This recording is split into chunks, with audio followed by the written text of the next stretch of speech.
on the front of the shin against the boot cuff, as well as pressure under the ball of the foot to the arch. Tip the skis with the feet, not the whole body. Experiment with edge angle and the resulting grip and release on the snow. Turning movements should originate from internal and external rotation of the femur in the hip socket. Pressure control movements are most effective when skiers move their center of mass fore and aft using ankle flexion and extension, starting from an athletic stance rather than sitting back or bending forward at the hips. Teaching notes. Have students consider which ski position allows them to slide and which position digs the ski in the snow, allowing them to push off from it. Be aware how important it is for students to develop confidence during the foundation building period, so it continues to develop along with their skiing skills. Celebrate successes as a group as the students understand the importance of a flat-edged ski. Learning activities. Static. With skis off. Walk in a figure 8 pattern. Jump up and down, landing softly in a balance-centered stance. Highlight the way the upper body moves to maintain balance. Tip the boots side to side. Foot arcs. Step in all directions, varying the size of steps. Marching steps. Side step in a herringbone pattern. Turn each foot and leg independently of the other to isolate the sensation of a leg-based rotational movement. Flex and extend the ankles, knees, and hips to explore the range of movement. Walk with your head up, looking forward to plan your route. Contrast sliding, shuffling, stepping, and marching steps with skis on. Repeat the above with one ski on and then 2 skis. Explore the relationship of inside and outside edges. For example, corresponding edges parallel and the opposing edges wedge. Explore how the skis interact with the snow when they are flat versus tipped. Practice turning movements of the legs to create a wedge. Perform a step turn to change direction. Experiment with the use of poles for propulsion and avoid using them for stopping. Shuffle the feet with your head up and looking forward. Shuffle the feet and legs, not the upper body. Slide straight by pushing with the poles and then add variations such as balancing on one leg, flexing and extending. Practice wedging movements statically from an open parallel stance. Turn the legs into a wedge by turning the skis so the tips come together. Push with the poles to slide forward and repeat. Simple. Jump up, landing in a balanced and centered stance. Land as softly and quietly as possible. Explore the range of movements and where they are happening in the body. Shuffle the feet under the upper body, recognizing that the core assists in stability. Slide straight while exploring variations and games. Scooter turns. Complex. With a step turn approach, perform 180-degree turns, pinwheel turns, and bullfighter turns. 2 scooter turns with 1 ski on. Students should do this on a flat ski in a straight line and in a circle. While the circle, they should allow the trail and the ski to move to the outside of the circle as if to make a skidding turn. This will be the student's first sensation of turning a ski on the snow, a movement they will use for as long as they ski. Herringbone, skate, shuffle, and walk in a straight line in the flats. Side step up and down a slight incline. Keys to learning. Cognitive. New skiers must understand, welcome, and commit to the concept of being centered and go with the sliding sensation instead of resisting. Effective. Allow students to establish their own pace, thereby enhancing learning and reducing fatigue. Physical.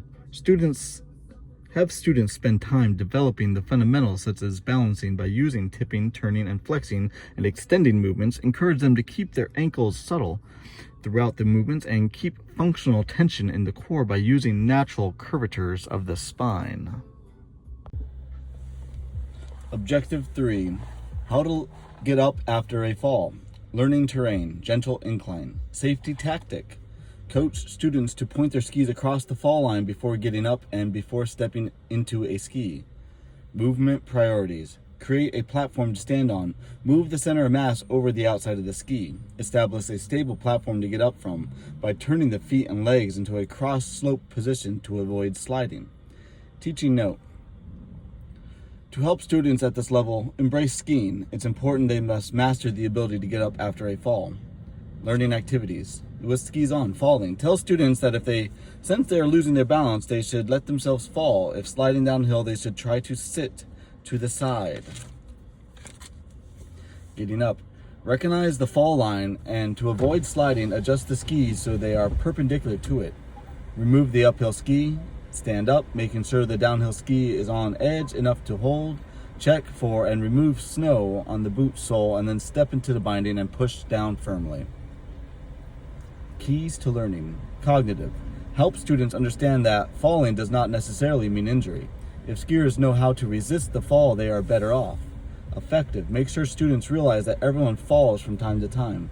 Falling does not mean failure. Help students visualize falling so they can relax the body and roll with the fall. It is an important survival skill. All methods of getting up after a fall require leg strength and a positive mental attitude. Objective 4. Understand the fall line and the effects of terrain changes. Learning terrain. Easiest beginner terrain with a flat run out or upslope. Safety tactics. Start with short sections and gradually introduce longer sliding distances. Movement priorities. Feel contact around the entire boot cuff, especially the shin against the front of the boot. Develop a comfortable stance for better mobility. Engage the core through functional tension for better balance.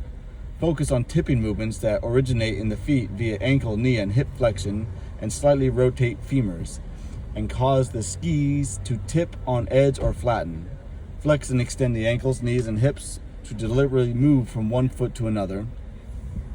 Teaching note. Determine the level of competency with the given task. Finding a balance between the cognitive and physical is important to keep the frustration level low and success rate high.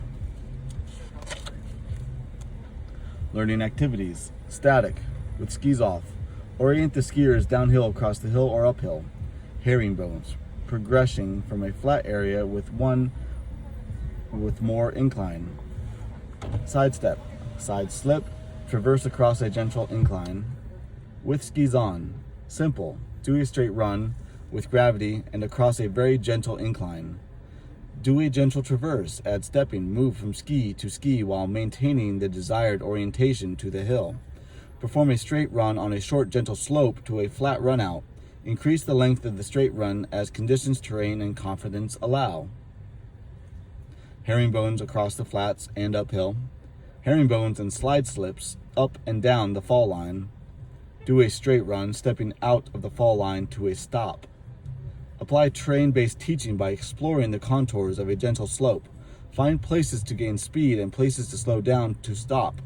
Promote awareness of how orientation to the fall line varies as contours change. Complex. Explore the contours of a gentle slope.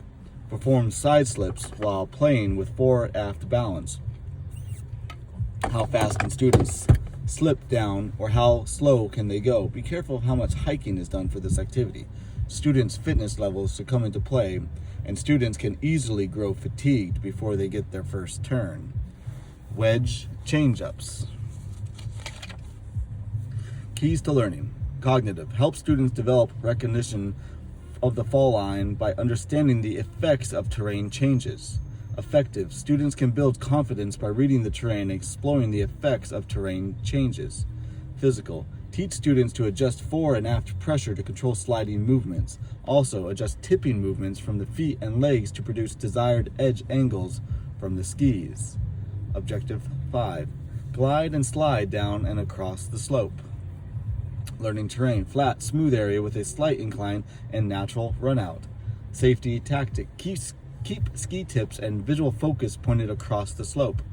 Movement priorities. Focus on a balanced stance with flexed ankles, knees, and hips, and shin contact on the boot cuffs. Balance on the downhill supporting ski. The inside ski will be or should be grounded for better stability. If students show a wedge, allow it to continue. Teaching note. Give students options and let them experiment and play with their newfound mobility and freedom. Learning activities. With skis on.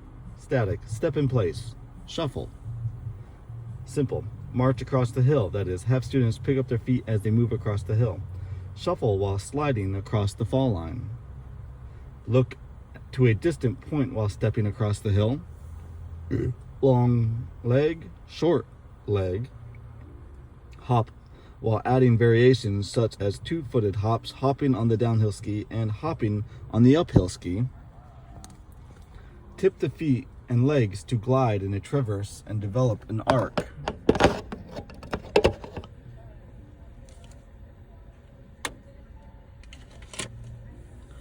Glide with skis parallel and then perform gliding wedge turns. Wedge change up with a wider range of size. Balance from foot to foot with skis in a parallel stance, then in an open wedge stance. Do balance drills, shifting weight from 2 skis to 1 ski, then back to 2. Complex. Step into and out of the fall line while sliding. Glide with skis parallel. Make tracks across the hill, progression to tracks down the hill. Traverse with slight edging, fan progression. Do a series of gliding traverses, progressing closer to the fall line with each one. Keys to learning. Cognitive. Help students understand that their skis respond quickly and easily to tipping movements. Effective. Use appropriate terrain so the guest builds and maintains confidence while trying new exercises. Physical. Create a connection between the ankles and the inside of the boot cuffs for ski and snow interaction. Objective 6. Change direction out of the fall line. Learning terrain. Slight inclines with a flat to uphill run out. Safety tactics. Ensure there is adequate space for turn development and room to slow down. Movement priorities. Direct the skis in the direction of choice. Focus on rotary movements from feet to legs. Develop a smooth transition between balancing on 2 skis to balancing on the outside ski. Increase the edge angle of the outside ski while matching or slightly less angle of the inside ski. Teaching note. Incorporate learning modalities. These include understanding, visualizing, feeling, and doing. Learning activities with skis on. Static.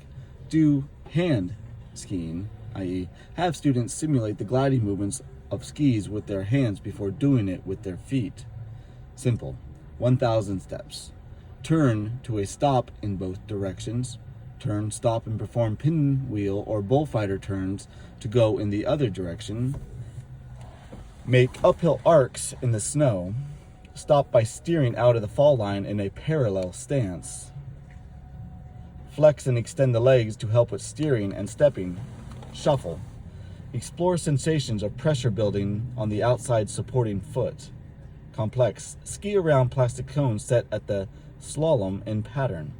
Practice target skiing between 2 cones or gloves placed a short distance apart down the slope. Have students point their skis towards one cone, then the other. Traverse with sidestepping and then reduce the stepping to a smooth shuffle. Wedge change-ups at speed. Change directions by steering the skis towards the desired direction. Traverse in an open wedge, stop by steering the skis up this hill. Allow pressure to move onto the outside ski. Keys to learning. Cognitive. Rather than stare down at their skis, students should shift their focus between the immediate foreground, upcoming turn, and distant terrain. Effective. Assure students that turning their skis across the fall line will help them slow down and stop. Allowing more pressure on the downhill supporting ski is a natural balancing action. Promote this and teach students to feel the ski grip under each foot.